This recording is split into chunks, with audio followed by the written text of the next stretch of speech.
Así, la lógica de la historia impone la formación de una nueva élite dirigente. Resta precisar cuáles deben ser las características esenciales del hombre nuevo, y cómo podemos imaginar el orden de las cosas propio de la nueva era, cuya venida es anunciada por el rayo, como el descendimiento de la ley en el monte Sinaí. Pero esta vez el rayo de las guerras mundiales, el fuego, y las llamas de Hiroshima y Nagasaki, están en las manos de los hombres. Razonemos por analogía. Hemos dicho que la transformación de la clase dirigente desde la Alta Edad Media hasta la época de la Enciclopedia ha dependido de la aparición de un hombre de tipo nuevo, el intelectual, el hombre de ciencia. Y de la misma forma que la filosofía había abandonado su situación predominante en la antigüedad en favor de la religión, lo mismo después de la Edad Media, ésta se eclipsa delante de la ciencia. Aunque no existe en total más que 4 modos de percepción y de estudios del mundo exterior y del mundo interior del hombre: la filosofía, la religión, la ciencia y el arte.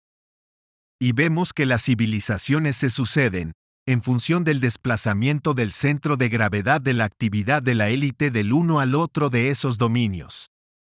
Así se establece una periodicidad en la historia de las civilizaciones. Puede notarse en la sucesión de estas, una predominancia alternada de los hombres de tipo 2 y 3. Es así que el período platónico lleva claramente la marca intelectual, y esto se puede constatar en obras como El banquete, donde se puede llegar a encontrar en estado puro la marca de la emotividad. Enseguida viene el período donde arde el sentimiento cristiano, que conoce su culminación en la Edad Media y se expresa esencialmente por los hombres de tipo 2, así se trate del caballero, del trovador o del constructor de catedrales. Esta intensidad emotiva es evidente desde la fundación del cristianismo y se manifiesta en la personalidad de los apóstoles. Reencontramos el tipo 3 en el Renacimiento. Él se expande en el racionalismo y en el intelectualismo del siglo XIX, en el que Augusto Comte es sin duda uno de los representantes más destacados. Finalmente, la proximidad del ciclo del Espíritu Santo vuelve a traernos al hombre 2, es decir, el dominio emotivo. Pero esto solo es verdad parcialmente. En realidad, la era nueva tiene un carácter de síntesis. Tiende a evadirse de alternancia de los períodos precedentes y a colocar adelante hombres 4, en quienes el equilibrio entre las tendencias motoras, sensitivas e intelectuales se ha realizado. Esta indicación esclarece ciertos aspectos del Apocalipsis, en particular a aquellos que se refieren al período de 1000 años sin guerra durante los cuales Satán será atado. Es necesario observar igualmente que cada uno de esos períodos expresa un dominante, y no un absoluto. Es así que el sabio fuera de su laboratorio puede expresar tendencias filosóficas, artísticas o aún religiosas. Es difícil apreciar en qué medida esas tendencias se reflejan en su obra científica, sea cual sea el deseo de objetividad que él aporte a ella. Si se considera el conjunto de los trabajos científicos de un período determinado, es prácticamente imposible decidir cuál es el impacto sobre las teorías científicas, de las concepciones filosóficas prevalecientes, o de las reacciones individuales bajo el punto de vista de esas concepciones. El mismo razonamiento podría aplicarse a los períodos en que la dominante era religiosa o filosófica para mostrar que ninguna de ellas puede ser considerada como una manifestación en estado puro, sino como una mezcla en proporciones variadas de ciertas tendencias, traduciendo el carácter de mixtus orbis de nuestro cosmos. En el mundo antiguo, colocado bajo el signo general de la filosofía, la religión y la ciencia han sido, por así decir, filosofadas, siendo el hombre antiguo por excelencia un espíritu contemplativo. Él no consideraba que tenía por obligación el ganar tiempo y dinero. La Edad Media, colocada bajo el signo de la religión, religioniza la filosofía y la ciencia. Finalmente, la época moderna le llega el turno a la filosofía y a la religión de ser cientificadas. El arte se distingue de los tres dominios precedentes en que los comprende a todos sin deformarlos. Es en la época colocada bajo la égida del arte que las tres actividades serán llamadas a expandirse tomando su forma natural, sin contracción ni hipertrofia, completándose la una y la otra en un conjunto armonioso. El arte, actualmente degenerado, intelectualizado, jugaría en la era por venir el rol preponderante que la ciencia juega actualmente. Penetrará todas las categorías de la conciencia humana. La estética, por su parte, absorberá a la ética. Y el rol de la mujer en el advenimiento definitivo de la era nueva será esencial. Pero esta consumación exige que la élite de mañana esté compuesta de superhombres. No es necesario espantarse por esta palabra. A los ojos de un caballero de Pedro de Amiens, los sabios y los técnicos de hoy en día, con los medios de edificación y construcción, de transporte y de transmisión del pensamiento que ellos crean y de los cuales disponen, sin duda le parecerían superhombres. Es que en ellos se han desarrollado nuevas facultades, las facultades intelectuales que, en el caballero no existían más que en estado latente. Lo mismo, en los elementos dirigentes de la época actual que constituyen cuadros llamados a desaparecer, duermen en estado embrionario nuevas facultades. La expansión de estas hará surgir al hombre nuevo. La distancia que lo separa del tecnócrata, del financiero, del diplomático, del general o del profesor de nuestro tiempo, no será menos grande de aquella que separa al intelectual contemporáneo del caballero de la Edad Media. Al lado de la curiosidad, la facultad principal cuyo desarrollo crea el intelectual es la capacidad de calcular y combinar. La característica nueva del hombre de élite del siglo por venir será su aptitud para distinguir espontáneamente, sin testimonio ni pruebas para apoyarlo, lo verdadero de lo falso. Ese hombre podrá también estar dotado de los dones espirituales de los que habla San Pablo. Naturalmente, aquellos que agregarán a la cultura existente facultades de esta naturaleza, se elevarán automáticamente a la cabeza de la sociedad humana. Su poder será aceptado como fue aceptada la autoridad del intelectual cuando sustituyó al caballero, y por la misma razón, la evidencia de una superioridad. El progreso de la técnica coloca al mundo, de más en más, frente a una alternativa, si el ya precario equilibrio entre las diversas tendencias del último siglo se acentúa. La vida del futuro, o bien se colocará enteramente bajo la influencia diabólica, y será aniquilada en el cataclismo previsto por el apóstol San Pablo, o bien será santificada para que sean establecidos, como él dice, nuevos cielos, y nueva tierra donde la verdad habitará. Ya están reunidas las condiciones para que se realice la primera rama de esta alternativa, y para que el mundo sea conducido hacia una catástrofe general. Está lejos de ser lo mismo para que advenga la santificación. Para que una nueva tierra pueda ser establecida es necesario que los instintos feroces del hombre sean dominados, en el momento mismo en que las masas liberadas de su trabajo, dispongan de distracciones considerables. Las nuevas condiciones ya previsibles de la economía deben lógicamente traer un período de caos, cuando el poder del dinero, y al mismo tiempo el de la clase dirigente se derrumben. El estado de anarquía será entonces el preludio de la catástrofe. La nueva élite llamada a descartar el peligro mortal que pesa sobre la humanidad, no podrá formarse más que por esfuerzos conscientes, necesarios para adquirir las nuevas cualidades de las que se ha hablado antes. Será necesario que esos esfuerzos sean suficientes para que sea satisfecho el principio de equilibrio, según el cual todo debe ser pagado al precio justo. En cuanto al hombre de la calle de la nueva era, él continuará viviendo fuera de la verdad, como lo hace hoy, en la medida en que le sea posible disimular sus pensamientos. Sin embargo, estos serán legibles para toda persona que haya alcanzado un grado de cultura que podría ser comparada, guardando todas las proporciones, a aquella que da hoy la enseñanza universitaria.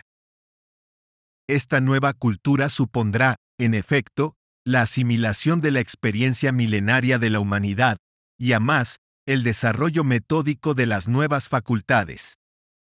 Estas faltas de cultivo solo se han manifestado hasta el presente en forma esporádica y parcial, y no encuentran su aplicación en la práctica, dentro de la organización humana, mientras que el hombre de élite de mañana sería nacido 2 veces, según la célebre frase de Jesús a Nicodemo. La tradición esotérica enseña que toda civilización no es más que la proyección sobre el mundo exterior de la conciencia del yo del hombre de élite. El yo del intelectual difiere ya del caballero. También en la civilización por venir, colocada bajo el signo de un arte inspirado en lo sagrado, el hombre de élite será portador de una conciencia del yo completamente diferente de las 3 épocas precedentes. Él tendrá, como se ha dicho, la conciencia del yo real, de un yo permanente, inquebrantable, y no más del yo personal, inestable, compuesto, el que acepta y glorifica nuestro tiempo. Así, el edificio de la civilización futura será construido por esa élite, ya no más sobre la arena, sino sobre la roca de la conciencia del yo real, esa chispa divina. Se remarcará la ventaja de que dispone el hombre 2, en la época transitoria en que vivimos. La formación y las condiciones del medio que ponen el acento, al menos en Occidente, sobre el esfuerzo intelectual, y accesoriamente sobre el deporte, le permitirá equilibrar más fácilmente su organismo psíquico. Ciertamente, en el mundo actual, intelectualizado a ultranza, el hombre 2 es constantemente herido, y raramente es de aquellos que alcanzan las cúspides. En desquite, si sabe debilitar en él las influencias A, particularmente potente en la hora actual, enganchándose más y más en las influencias B, su naturaleza emotiva le permitirá alcanzar más fácilmente y más rápidamente el equilibrio de sus centros inferiores. Para el hombre 3 en un mundo 3, esto es bien más difícil. Porque su constitución psíquica, reforzada por la educación, la instrucción y el ambiente intelectual, termina por hacer de él un ser perfectamente unilateral. Esta es la causa profunda de la debilidad de la actual clase dirigente que no llega a estabilizar y a equilibrar la vida de la sociedad humana, aunque el progreso de la técnica ofrece todos los medios materiales necesarios para ese fin. Asimismo, la mujer dotada de una emotividad refinada se encuentra colocada en condiciones que le permiten realizar, en el mundo moderno, rápidos progresos sobre el plano esotérico. En efecto, la tendencia a desarrollar cualidades intelectuales en nuestra civilización favorece en ella el equilibrio de los centros, de todas maneras con la condición de que, deslumbrada por el fulgor de la ciencia, no pierda su emotividad femenina y no devenga demasiado calculadora. Para ella, esa preservación de su femineidad es una piedra de escándalo, una prueba de concurso en relación a la cual se hace automáticamente la selección. Debe cuidarse de adquirir la mentalidad masculina e identificarse con esta, porque el espíritu masculino en un cuerpo femenino excluye la posibilidad del desarrollo esotérico. Tal tipo de mujer, desgraciadamente bastante frecuente en nuestros días, así como el del hombre afeminado, representa lo que en la tradición se llama el sexo neutro. La unión entre personas que se han desviado así de lo normal, representa lo opuesto del estado del andrógino, esa cúspide de la potencia humana divinizada. El reino de Dios les está cerrado. La evolución del tritocosmos, es decir, de la vida orgánica, es en principio paralela a la del microcosmos, dicho de otra forma, del hombre terrestre. Las etapas de la evolución posible del hombre ya han sido analizadas.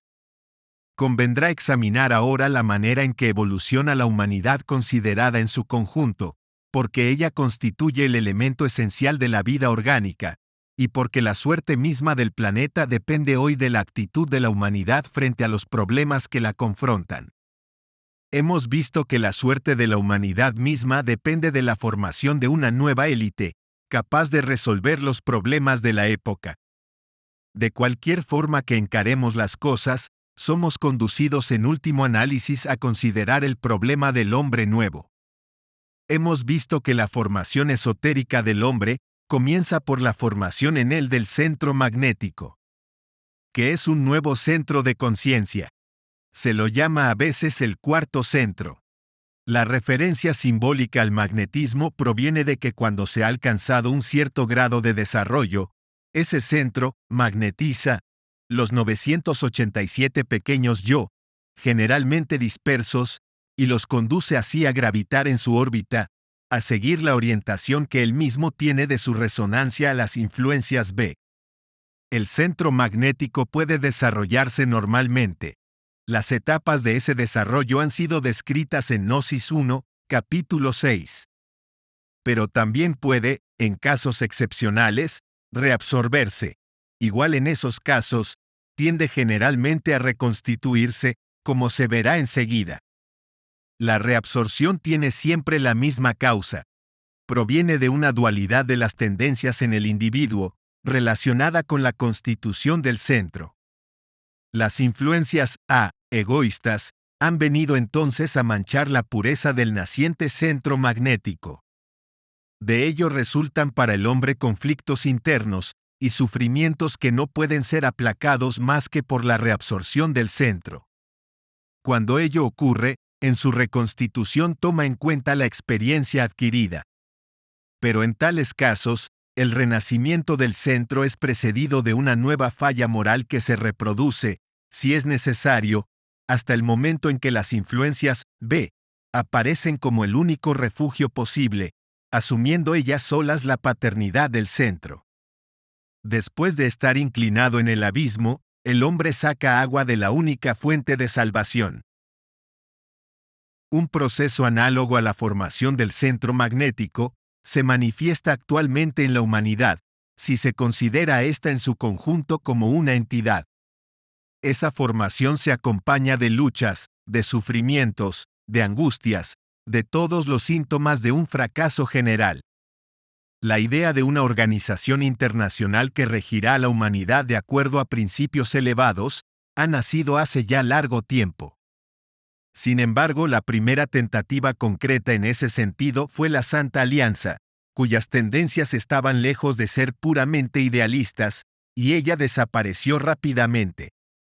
Cerca de un siglo más tarde, en 1898, la Rusia invita a las principales potencias a participar de la conferencia en La Haya y coloca, por primera vez sobre el plano internacional, el problema de la limitación de armamentos. Esta idea pareció entonces tan revolucionaria que las potencias invitadas finalmente la rechazaron. El resultado de la conferencia de La Haya fue reducido a un convenio concerniente al trabajo de las mujeres. Sin embargo, se fija la fecha de la segunda conferencia que no tuvo lugar en razón de la Primera Guerra Mundial. Los horrores de esa guerra impusieron a los hombres de Estado responsables la idea de que un organismo internacional permanente, dotado de ciertos poderes, era necesario. Ese fue la Sociedad de las Naciones. Aquel embrión de centro magnético internacional se reabsorbe a continuación de numerosas crisis que socavan su autoridad, débil desde su nacimiento. Y entra en la sombra en 1939. Es después de la Segunda Guerra Mundial que cuesta a la humanidad unos 50 millones de vidas que en 1945 se reúne en San Francisco una nueva conferencia que adopta la Carta de las Naciones Unidas. Las Naciones Unidas no constituyen todavía, hablando propiamente, una organización mundial. El centro magnético del hombre no toma inmediatamente bajo su autoridad los tres centros y todos sus sectores. Todo crecimiento exige tiempo. Pero lo cierto es que pese a las críticas acerbas de que la Organización de las Naciones Unidas es objeto, nadie desea hoy en día su liquidación. No porque se esté satisfecho de los resultados obtenidos, no porque se crea, salvo algunos entusiastas, que un brillante porvenir se reserva a la Organización Política Internacional, sino porque todo el mundo se da cuenta perfectamente que si las Naciones Unidas desaparecen, la situación internacional se agravaría todavía más, y se acentuarían las posibilidades de una tercera guerra mundial. Aunque una nueva guerra mundial terminaría verdaderamente con un incendio general del planeta, abrasado por el fuego y las llamas de las explosiones atómicas. Las Naciones Unidas representan actualmente un centro análogo al embrión del centro magnético del hombre, que sigue el trabajo esotérico. Ese centro, al menos que los dirigentes de uno u otro campo no se hayan vuelto locos, no podrá ser descuidado ni liquidado. Normalmente, la organización debe salir reforzada de las crisis y los riesgos que le es necesario atravesar. Ya se perciben los signos que hacen presentir que con el tiempo ella puede convertirse en una verdadera organización mundial, susceptible de transformarse más tarde en autoridad superestatal, garantizando sobre el planeta un orden justo y durable. Ella tomará entonces en sus manos la coordinación de los esfuerzos constructivos de toda la humanidad. Esta tarea de la organización internacional no podrá ser plenamente realizada más que por las generaciones siguientes, cuando el hombre nuevo tomará las riendas del poder. Sería inútil en el cuadro del presente estudio proseguir con provecho el examen actual. No será suficiente llamar la atención del lector sobre la sorprendente analogía que se desprende entre la formación del centro magnético en el hombre y bajo su forma de organización internacional en el cuerpo de la humanidad entera. Estas consideraciones muestran dónde se coloca hoy en día el centro de gravedad del trabajo esotérico. Es en la acumulación de los esfuerzos tendientes a formar el hombre de tipo nuevo. Aunque esa formación es inseparable del trabajo sobre sí, está condicionada por él, comienza por él. Es su hilo de Ariadna. Los esfuerzos personales conscientes, especialmente los esfuerzos de A2, entre seres polares, y los esfuerzos comunes de las personas que ya han progresado en la búsqueda del camino, jalonan la ruta de aquellos que quieren servir y participar útilmente en la obra redentora que el trabajo esotérico quiere cumplir hoy en el mundo entero. Capítulo 19. Existe una diferencia esencial entre conocimiento esotérico y conocimiento puramente intelectual. Este es independiente de las cualidades morales del estudiante y del sabio. Así, ser ruin o hipócrita no impiden de ninguna manera hacer un descubrimiento científico. Es por eso que el conocimiento intelectual no supera el plano de la información. Él no pretende más que eso, por otra parte. Y únicamente pide para ser asimilado, solo esfuerzos intelectuales. El conocimiento esotérico es de naturaleza diferente.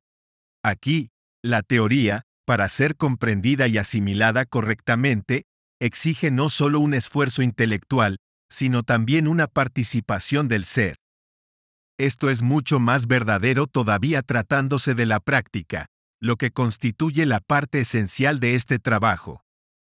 No olvidemos tampoco que el conocimiento esotérico tradicional, fruto de la revelación, es una palabra viviente. Una vez recibida, trabaja en nosotros, aun cuando no nos preocupemos por ello, aunque velemos o durmamos, y nos impregna poco a poco. El conocimiento intelectual es de naturaleza objetiva, en el sentido que no depende de la personalidad del estudiante o del sabio, se sitúa fuera de ella. El conocimiento esotérico, teniendo por objeto el estudiante mismo, es forzosamente subjetivo. Solo devendrá objetivo cuando la personalidad misma del estudiante haya alcanzado el nivel objetivo del ser por su conjunción con el yo real.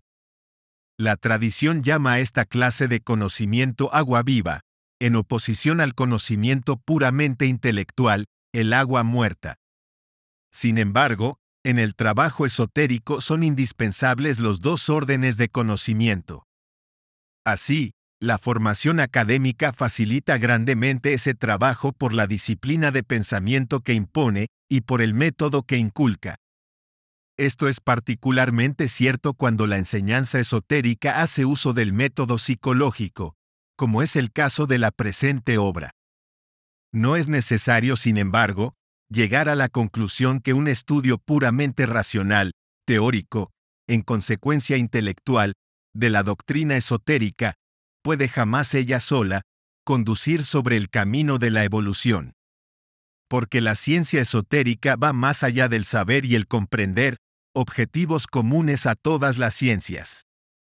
Desde su punto de vista, el alcance de esos objetivos no tiene valor más que en la medida en que da acceso al saber hacer. Vista desde ese ángulo, la ciencia esotérica tiene una naturaleza semejante a la de la ciencia aplicada, con la diferencia de todas maneras de que el sabio, y en forma general, el técnico buscan amaestrar los elementos del mundo exterior por medios exteriores, mientras que el hombre interior alcanza resultados análogos, pudiendo ser más grande aún, apoyándose sobre el dominio de los elementos de su mundo interior.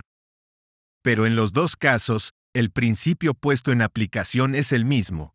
La teoría pura debe ceder su lugar a la práctica, y en los dos casos, es solo el resultado lo que cuenta. Observándose y observando a otros, el hombre exterior confunde a menudo las nociones de ser y parecer. Porque, observando a través del prisma de la personalidad, ese organismo subdesarrollado, en consecuencia imperfecto, lo real aparece como relativo. Discernir el uno del otro es entonces particularmente difícil para el hombre 1, 2 o 3, que, no encontrando criterio que le permita hacer esa distinción, dice: todo es relativo, concepto que en sí mismo es relativo. Para poder penetrar el sentido profundo de las diferencias entre las nociones de ser y parecer, es necesario remontarse a las fuentes, al origen mismo de la creación. Cuando aparece la manifestación en la forma del universo creado, la relación del infinito a cero, deja lugar a la relación de una cantidad infinitamente grande, a una cantidad infinitesimal. Esta aproximación representa una variación ínfima desde el punto de vista cuantitativo, pero considerable desde el punto de vista cualitativo. Cuando esas dos relaciones, en lugar de ser diferenciadas, se confunden, esta confusión se transmite de escalón en escalón, hasta el punto donde ella provoca la no distinción entre ser y parecer, los cuales representan un lejano reflejo de las dos primeras fórmulas. Las relaciones entre cosmos vecinos no son las de cero al infinito, como se dice a veces, sino las de una infinitesimal a una infinitamente grande. En esas relaciones, lo infinitesimal no es una cantidad despreciable. Para el microcosmos, que es el hombre, el espermatozoide, que es el microcosmos, no es un cero. El hombre mismo proviene de él. Asimismo, el hombre no podría ser considerado más como un cero frente al tritocosmos, que es la vida orgánica sobre la Tierra. El hombre la transforma profundamente y además pretende dominarla totalmente. Es que los tres cosmos consecutivos forman un conjunto, y son en ese aspecto, un ciclo cerrado. Así, una galaxia como nuestra Vía Láctea, que es un megalocosmos, forma con el conjunto de las estrellas, es decir, de los deuterocosmos que la componen, y con los sistemas planetarios de este, o mesocosmos, un ciclo cerrado. Dicho de otra manera, una galaxia es uno de los órganos del macrocosmos. El gran universo. Las leyes que rigen este sistema de tres cosmos sucesivos, abarcados por las galaxias megalocosmos, son, como lo hemos visto ya, 2 veces más numerosas que las leyes que rigen las relaciones entre las galaxias en el conjunto del agiocosmos, abarcado por el protocosmos. Mientras que cada galaxia está regida por 6 grupos de leyes, el cosmos superior, el agiocosmos, no está regido más que por 3 grupos de leyes. Ciertas leyes de la naturaleza a las que están cometidos los cosmos inferiores, no accionan en los cosmos superiores. Es necesario hacer notar que en el interior de los grupos de 3 cosmos, la influencia del uno en el otro no se ejerce más que de un escalón al otro vecino. Es así que el microcosmos no tiene ninguna influencia sobre el tritocosmos. La relación entre lo infinitesimal y lo infinitamente grande, considerada en su aspecto dinámico, es decir, bajo la forma de un movimiento cíclico perpetuo, conduce en última abstracción al esquema fundamental de la creación, y hace inteligible su razón de ser. La primera condición de la creación es la puesta en obra del principio de imperfección, y del principio de asimetría que se deduce de aquel. Estos, a su turno, son la condición del surgimiento y de la duración de la existencia en el espacio y en el tiempo. La relación entre el infinito y el cero perfecto, fórmula del estatismo universal, expresa el absoluto en su estado no manifestado. El sentido de la creación consiste en la realización a partir del cero, de una unidad semejante al infinito. El concepto primero de la manifestación se expresa entonces en la ecuación siguiente, designando por alfa la unidad, de donde, comparando 1 y 2, se extrae, o todavía, infinito es igual a alfa. Esta serie de 4 ecuaciones designa en lenguaje matemático: 1. El absoluto no manifestado. 2. La idea de la creación. 3. La fórmula de la precreación, en términos dogmáticos, el ser engendrado y no creado. 4. Habiendo alcanzado la creación su cumplimiento. En otros términos, en ese estado, el universo consumado habrá superado la distancia que lo separa del Dios creador. He aquí el sentido y la meta de la manifestación. La técnica de la creación consiste en que el cero inicial, general, hecho voluntariamente imperfecto, está dividido en una infinidad de ceros distintos. Eso es la caída de las almas. Esta caída no ha sido uniforme, habiendo variado, para las diferentes almas, como lo indica la tradición. Este hecho condiciona la variedad infinita del universo, ordenado por el sistema de los cosmos. Se comprende que cada uno de nosotros tiene su fuente en una de las diferenciales del cero general hecho imperfecto. Esa diferencial es nuestra personalidad. El sentido y la misión de nuestra vida es crear, partiendo de esa diferencial del cero, una diferencial de unidad. La cuarta ecuación tomará entonces para el conjunto la forma siguiente, o para cada caso particular. Resaltamos que lo que acabamos de exponer es el punto de partida para el estudio de una rama importante de la ciencia esotérica, la doctrina de los números. La personalidad no es entonces más que una diferencial del cero, hecho imperfecto, y por el hecho de esta imperfección fundamental, ella solo tiene una existencia prestada. Es por ello que el parecer toma para ella el lugar del ser. El punto de evolución donde se encuentra actualmente el universo entero, con todo lo que él encierra, comprendido en ello cada uno de nosotros, se sitúa entre la tercera y cuarta etapa, entre la precreación y la creación final. La ecuación 6 permite comprender que la creación a partir de nuestra personalidad, o por el trabajo esotérico, infinito, de una individualidad nueva, alfa, participa en la evolución general del universo.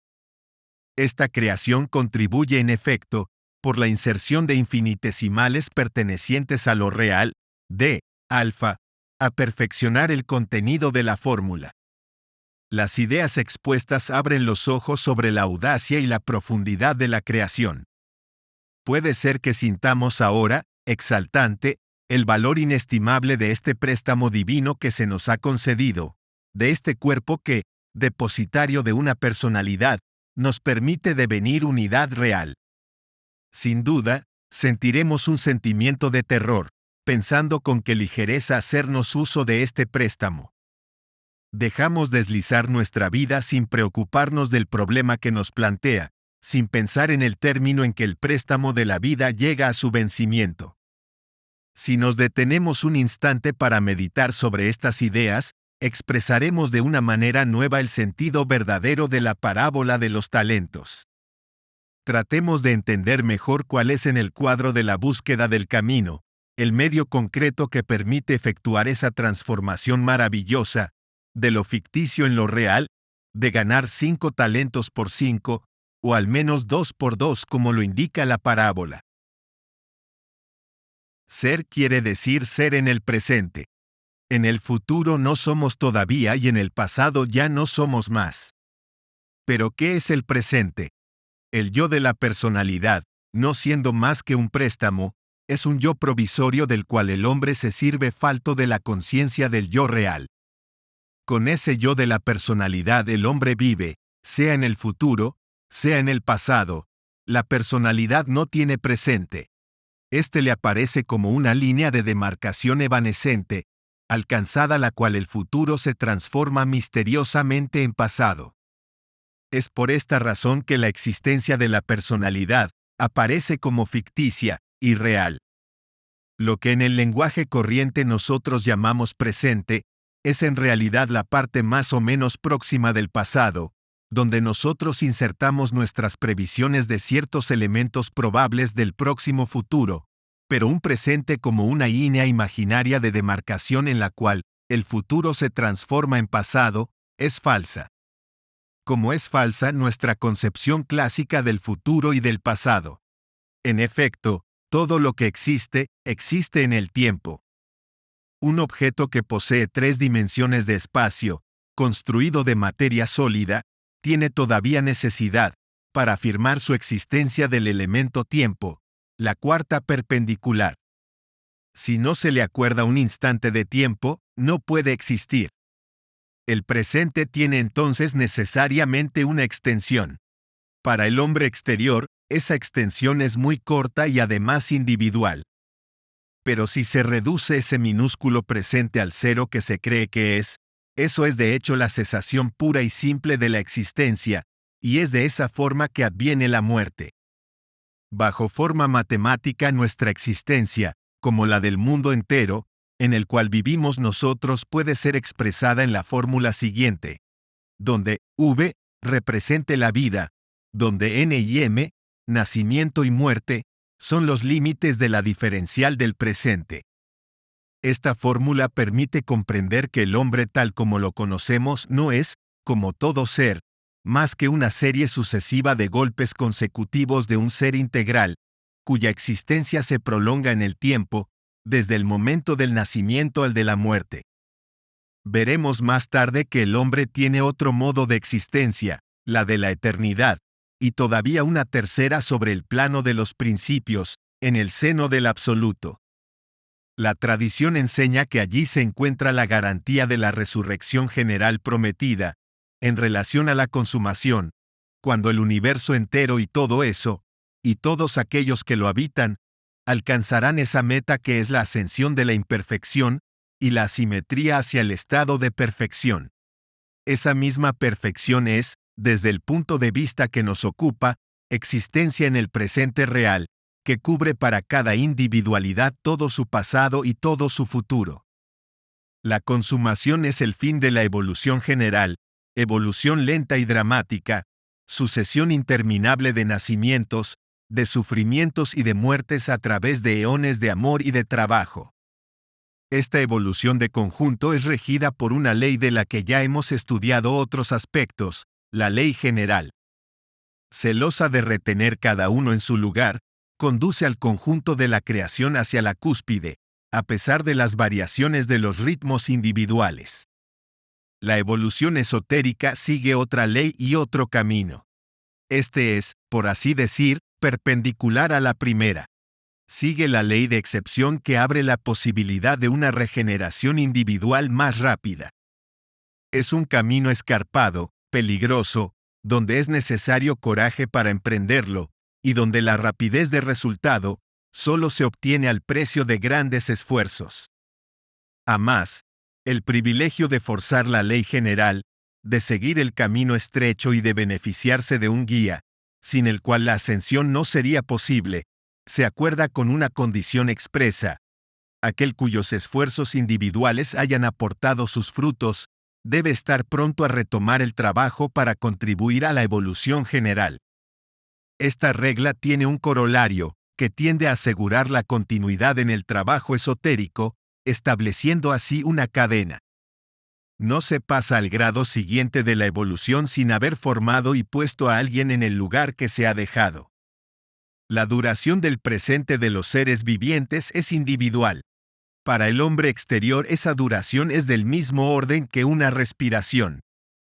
En un estado normal y calmo, Ella dura alrededor de 3 segundos. La ciencia positiva alcanza empíricamente una concepción comparable, introduciendo en la psicología la noción del presente mental. Se entiende por ese término un espacio de tiempo susceptible de quedar abarcado en su conjunto, en una unidad perceptiva de aprehensión de los estímulos sucesivos, habiéndose evaluado su duración media en alrededor de 5 a 6 segundos. La ciencia esotérica, que considera menos en la persona los caracteres fijos que las posibilidades de desarrollo, indica que el presente individual puede ser reducido o extendido. El ritmo respiratorio del hombre exterior en un estado de calma con sus 3 o 4 segundos, el límite máximo de ese presente para ese tipo humano. Es suficiente entonces que el sujeto sienta una emoción, para que su respiración tome un ritmo acelerado. Una novedad inesperada corta la respiración. Finalmente, la respiración puede ser considerablemente acelerada a continuación de esfuerzos físicos. En todos esos casos, el presente sufre una reducción proporcional a la aceleración del ritmo, y para que la persona reencuentre sobre el plano psíquico y moral su estado habitual, es necesario que los ritmos de su cuerpo, y en particular, el ritmo respiratorio, hayan vuelto a ser normales. Por el contrario, aquel que pudiese mantener sus ritmos en estado dentro de circunstancias excepcionales, conservaría, con la integralidad de su presente, una calma y un desapego, que le permitiría tomar decisiones racionales. Y es en la medida en que existe tal maestrazgo que se sitúa la superioridad de un ser. Un aforismo describe en forma imaginada tal situación. Es victorioso en el combate aquel que escucha el galope de su caballo. Para aquel que confluye, es decir, que se abandona a las circunstancias, el presente tiende a desaparecer, y si en ese momento toma decisiones, es probable que tenga que lamentarlas a continuación. Si el hecho de confluir con el trabajo acelerado de uno de los centros inferiores, produce la aceleración de la respiración y provoca en consecuencia una contracción del presente, la concentración bajo todas sus formas, contribuye por el contrario a su extensión. Más se acentúa la concentración, más deviene lenta la respiración. En el estado de contemplación deviene imperceptible. La doctrina del presente permite comprender mejor la imagen del hombre en su golpe de instante, aquel según el cual él se ve a sí mismo y como aparece ante sus semejantes. Detrás de esos golpes sucesivos en que cada uno representa un instante en el curso del cual se enciende, con cada respiración, la diferencial del presente, se encuentra todo un film. Este film representa en los límites comprendidos entre el nacimiento y la muerte, la vida de cada uno de nosotros con todos los seres que hemos encontrado en ella, y el conjunto de las circunstancias materiales y morales que nos han rodeado. Esto es comparable a lo que sucede cuando se observa el film de un caleidoscopio a través de su ventana estrecha, lo que da la ilusión de un movimiento en el tiempo, y la extensión de esa ventana de observación es análoga a la diferencial del presente. El ejemplo del caleidoscopio va a permitirnos precisar la noción de duración del presente. En realidad, el presente no sabría durar y de hecho no dura, porque todo lo que dura existe en el tiempo, y por consecuencia cae automáticamente en el dominio del futuro, pasado. La expresión duración del presente es convencional. Facilita el acceso de nuestra inteligencia, que toma el tiempo por una categoría absoluta, a la noción del presente, categoría que en realidad se sitúa fuera del tiempo. No deberíamos perder de vista esta consideración, cuando utilicemos de aquí en adelante ese término convencional de duración del presente. Decimos que el ejemplo del caleidoscopio nos permite dar un sentido real a esta expresión convencional. Es justo, en efecto, medir el presente individual por unidades de tiempo. Solo que así se mide, no el presente, que en sí mismo no es medible, sino la extensión de la ventana por la que se observa el film del caleidoscopio, o el film de la vida. He aquí otro ejemplo elegido para comprender mejor ese mecanismo que nos domina. Imaginemos un ser sin dimensiones, es decir, un punto viviente dotado de la inteligencia de la primera dimensión. Admitamos que ese ser vive sobre una línea geométrica, digamos una curva. Para él toda la noción de espacio está reducida a 3 representaciones: lo que está adelante, lo que está detrás y lo que está aquí. Además cree que la curva sobre la que vive es una recta, porque su espíritu está desprovisto de la noción de segunda dimensión, necesaria para concebir una curva. El ser humano, tridimensional en el espacio, es unidimensional en el tiempo. Vive entonces en el tiempo sobre una línea y no percibe nada fuera de esa línea. Toda su noción del tiempo se deduce por analogía, con el ejemplo anterior, a 3 representaciones: delante, el futuro; detrás, el pasado; finalmente, aquí, el presente que concibe como no teniendo extensión. Pero si por ejercicios apropiados, nuestro punto viviente pudiese adquirir el sentido de la segunda dimensión, y si se lo arrancara entonces de la línea geométrica sobre la que vive, creyendo que no había nada en otra parte, constataría en ese momento con sorpresa, que le es posible observar no solo el punto aquí, sino, simultáneamente 2 troncos de la línea, uno adelante y otro detrás de él. Primer caso: atrás, aquí, adelante. Segundo caso: atrás, aquí, nuevo punto de observación, adelante. La analogía con el hombre exterior que vive sobre una línea del tiempo es completa. Se recordará que esta línea está curvada según la ley de 7. Aunque unidimensional en el tiempo, el espíritu humano no puede ver en el futuro la desviación de esa línea. El futuro se le presenta no como una progresión curvada, sino como la recta del tiempo, tangente al momento presente. Esta es una de las principales causas por las cuales el hombre se equivoca en sus previsiones del futuro. Aunque, pasando por el estado del hombre 4, y alcanzando el del hombre 5, aquel que progresa hacia el camino, comienza a adquirir la facultad de percepción de la segunda dimensión del tiempo. Entonces, de la misma manera que en el ejemplo del punto arrancado a su línea, observa simultáneamente el momento presente, el futuro y el pasado. Es decir, que nuestra concepción del futuro y del pasado es una concepción relativa, propia a la inteligencia limitada del hombre exterior y que en realidad, objetivamente no existe más que el presente, un film que comprende para cada ciclo dado, todo el futuro y todo el pasado.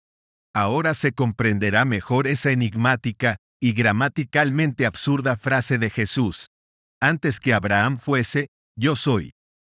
Dicho esto, es posible darse cuenta que el trabajo esotérico sobre sí tiene por objeto esencial agrandar la ventana individual que da sobre el presente.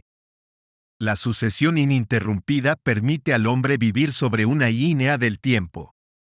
Pero la ventana propia al hombre exterior no es suficiente para que perciba a la vez el futuro y el pasado en un gran presente, y se beneficie de esta existencia permanente. Para ello la ventana debe ser agrandada convenientemente. La percepción del yo en un presente cubriendo así el futuro y el pasado, no es otra cosa que la conciencia del yo real. El presente así concebido es la vida.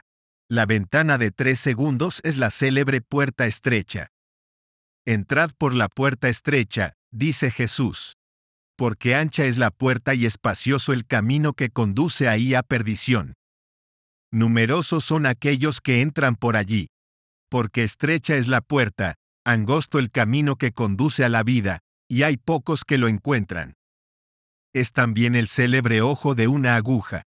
En correlación con el examen de los elementos que facilitan o impiden el acceso al camino, es útil comentar el último texto citado que, él mismo, completa y explica el precedente. Es en la ocasión de una conversación con un hombre joven y rico que Jesús exclama: «Hijos míos, qué difícil es para aquellos que confían en las riquezas, entrar en el reino de Dios». Y agrega: «Es más fácil para un camello pasar por el ojo de una aguja que para un rico entrar en el reino de Dios». La cuestión está colocada. ¿Quién es un rico? Es rico, en el sentido esotérico, aquel que atribuye valor real a la personalidad, que coloca en ella su confianza y sus esperanzas. Y esto, independientemente que tenga muchos bienes o que no posea nada. Para comprometerse sobre el camino, el hombre debe, en consecuencia, pasar por un derrumbe interior de la personalidad, lo que nosotros llamamos fracaso moral. Entonces conocerá la vana ilusión del orgullo y el valor real de la humildad. Rico o mendigo, él se volverá pobre en espíritu. Entonces, pasará sin dificultad a través del ojo de la aguja. Porque se ha dicho, felices los pobres en espíritu, porque de ellos es el reino de los cielos. Capítulo 20. El sistema de ejercicios esotéricos está concebido para que las personas que ya han adquirido un cierto bagaje de conocimientos teóricos puedan pasar al trabajo práctico. Están basados en la doctrina del presente. Estos ejercicios están divididos en 3 grupos en correlación con la estructura de la personalidad. Estos 3 grupos de ejercicios apuntan a un solo objetivo general, la adquisición del presente real. Son de orden físico y psíquico. Para que los ejercicios psíquicos puedan ser fecundos, es necesario, por una serie de ejercicios físicos, hacer al cuerpo capaz de soportar el trabajo demandado. No olvidemos que vivimos en el cuerpo y que éste, convenientemente entrenado y disciplinado, representa un instrumento maravilloso. Por otra parte, el único a nuestra disposición para alcanzar el objetivo propuesto. No olvidemos además que el desarrollo esotérico exige esfuerzos considerables, superando largamente aquellos que, generalmente, se despliegan en la vida. Para sostener esos esfuerzos, el cuerpo debe estar sano, fuerte y entrenado. Los 3 grupos de ejercicios practicados a todo lo largo del camino tienen por objetivo el maestrazgo del cuerpo, el maestrazgo de la personalidad, la toma de contacto con los niveles superiores de la conciencia. Se ve que estos ejercicios tocan a los 3 yo del hombre, por un entrenamiento basado sobre una disciplina rígida del yo del cuerpo y del yo de la personalidad. Se abre el acceso a la conciencia del yo real. Tal es la teoría. La práctica ha sido elaborada desde tiempos inmemoriales. Abarca 8 grupos escalonados de ejercicios. El primer grupo se refiere a la limpieza externa. El cuerpo debe ser lavado cuidadosamente todos los días. Especial atención a la limpieza del ombligo, los pies y los órganos genitales. La cabeza debe ser lavada regularmente. Las narices deben estar limpias para dejar pasar el aire libremente. El segundo grupo de ejercicios se refiere a la limpieza inferior. La evacuación completa y regular del tubo digestivo debe ser rigurosamente observada. La constipación intoxica profundamente el organismo, deteniendo en un cierto punto la función digestiva que se ejerce normalmente siguiendo la ley de 7. Ella impide la transmutación de los hidrógenos y priva así al organismo de la parte más preciosa para el trabajo esotérico, la energía solar. La posibilidad de elevarse más allá de los niveles inferiores de la conciencia escapa entonces al hombre. Estos 2 grupos de ejercicios tienen gran importancia, aunque su valor sea, por así decir, negativo, porque por sí mismos no conducen a la evolución esotérica. Pero son la condición indispensable de esa evolución. Deben ser cuidadosamente practicados. El mantenimiento de la limpieza interna es facilitado por ejercicios físicos cotidianos, marcha, gimnasia y por un régimen alimenticio apropiado. La experiencia permitirá en ese dominio medir cuál es la justa medida, porque también aquí debemos cuidarnos de caer en la exageración. Esa justa medida será reconocida por la sensación de satisfacción que provoca. La actividad y el régimen a que nos sometemos deben ser sanos y fortificantes, agradables. El objetivo es volver a dar al organismo su equilibrio natural, generalmente roto por las condiciones artificiales en que vivimos y trabajamos. El mantenimiento de nuestro peso en los límites normales testimonia también una elección correcta en nuestro modo de vida. En la práctica monástica, las condiciones de una vida equilibrada son fijadas por la regla, establecida desde hace siglos y practicadas bajo la dirección del igumeno superior. En el trabajo esotérico realizado en el siglo, esas condiciones deben ser estudiadas y aplicadas por el practicante mismo. El tercer grupo de ejercicios apunta a la adquisición de una postura correcta. Los ejercicios psíquicos exigen que durante su duración, el cuerpo se encuentre en un estado de equilibrio tan perfecto como sea posible, de forma que la atención pueda concentrarse enteramente sobre el objeto del ejercicio. Para ello, la mejor postura, llamada en la tradición pose del sabio, debe ser estudiada y practicada hasta que pueda ser mantenida en una inmovilidad total durante el tiempo deseado. Se practica en la posición sentada sobre un asiento duro, que no supere la treintena de centímetros de alto, las piernas cruzadas, las rodillas separadas, las manos posadas libremente sobre las rodillas. La posición de los brazos y de las manos puede cambiar en relación al objeto del ejercicio. La condición esencial es que la cabeza, el cuello y la columna vertebral se encuentren sobre una línea recta, vertical. Los hombros deben estar hacia atrás, alta la cabeza. Para los dolicocéfalos, se vigilará que el occipucio sea mantenido horizontal. Todos los músculos deben estar relajados. Se los controlará contractándolos en consecuencia, grupo por grupo al máximo, para relajarlos bruscamente. El talle debe estar arqueado, y la espalda, y la cabeza, si se observan las indicaciones que acaban de darse, naturalmente se colocan en la posición correcta, en línea recta. Es necesario evitar a todo precio de curvar la espalda durante los ejercicios, porque si se toma esta mala costumbre, se corre el riesgo de dañar el sistema cerebro-espinal. Además, se debe estar atento a que la columna vertebral no sobresalga. Finalmente, se vigilará que los músculos de las extremidades, manos, comprendidos los dedos y pies, comprendidos sus dedos, estén completamente distendidos. Los ojos deben permanecer inmóviles. Su posición depende del objeto del ejercicio dado. Pero, en general, se debe mirar recto adelante de sí, siguiendo la mirada una línea paralela al suelo. Para asegurarse de ello se mide la distancia de los ojos al piso en la posición sentada y se fija al muro, a 4 o 5 metros delante de sí, lo que la tradición llama el sol. Este es un círculo negro, de 3 centímetros de diámetro, diseñado sobre un cartón blanco. El dominio de los ojos no se adquiere enseguida. Generalmente es el último órgano que se somete a la disciplina. Además, se comienza el estudio de la pose del sabio con los ojos cerrados. Más tarde, cuando se los abre, se tolera su movimiento a condición de que la mirada no salga de los límites del sol. Finalmente se alcanzará la inmovilidad de la mirada. Tal es la descripción sumaria de la pose del sabio. En la práctica se estará expuesto a una multitud de pequeñas dificultades. Es necesario no inquietarse ni descorazonarse.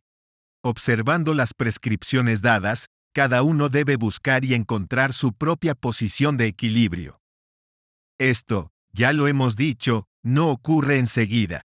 Cuando a continuación de repetidos ensayos, la pose sea hallada parcialmente, puede ser reencontrada fácilmente. Se la reconocerá por el índice siguiente. Una sensación de equilibrio y de reposo, que el mismo sueño no da. La práctica de la pose del sabio constituye la condición indispensable del éxito de los ejercicios tendientes al dominio de los procesos fisiológicos y a la disciplina de la vida psíquica. Es por eso que debe poner aplicación y asiduidad en la búsqueda de esta pose y en su perfeccionamiento. La tradición enseña otras posturas y otros movimientos, diferentes especies de genuflexiones, prosternaciones, stolpostoyanie. Esta consiste en permanecer parado como un poste. Estaba en uso, sobre todo en la iglesia primitiva de Egipto. Se elegían emplazamientos muy altos, la cúspide de columnas, por ejemplo, para practicar esta especie de performance que exigía un dominio considerable del cuerpo y de los nervios, más grande aún que el que debe demostrar un gaviero en la arboladura de un velero. Para la práctica del método psicológico llamado camino real en la tradición, la pose del sabio, correctamente sostenida, es suficiente y necesaria para la casi totalidad de las exigencias del entrenamiento. Casi todos los ejercicios psíquicos y una gran parte de los ejercicios físicos pueden hacerse a partir de esa pose. El cuarto grupo de ejercicios concierne a la respiración.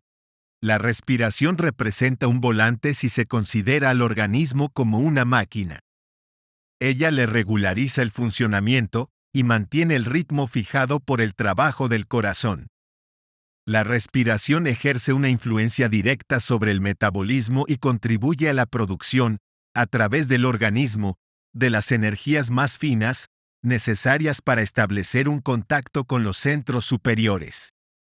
Esa influencia puede ser aumentada considerablemente por el control de la respiración, y en particular, por la práctica de la respiración ritmada. Se nos ofrece esta posibilidad por el hecho de que los movimientos de la caja torácica que mantienen la respiración tienen una doble regulación, instintiva, automática y voluntaria. La posibilidad de pasar de una a la otra tiende en nuestro organismo una pasarela entre las funciones fisiológicas y psíquicas. Esta pasarela no es única, pero es muy importante. Sin embargo, si ello abre perspectivas seductoras en vista de la evolución esotérica, los ejercicios respiratorios tienen el inconveniente de que, mal conducidos, pueden producir consecuencias indeseables y aún peligrosas. Por ejemplo, provocar un enfisema pulmonar o desarreglar el funcionamiento del corazón. El primer precepto relativo al control de la respiración es simple.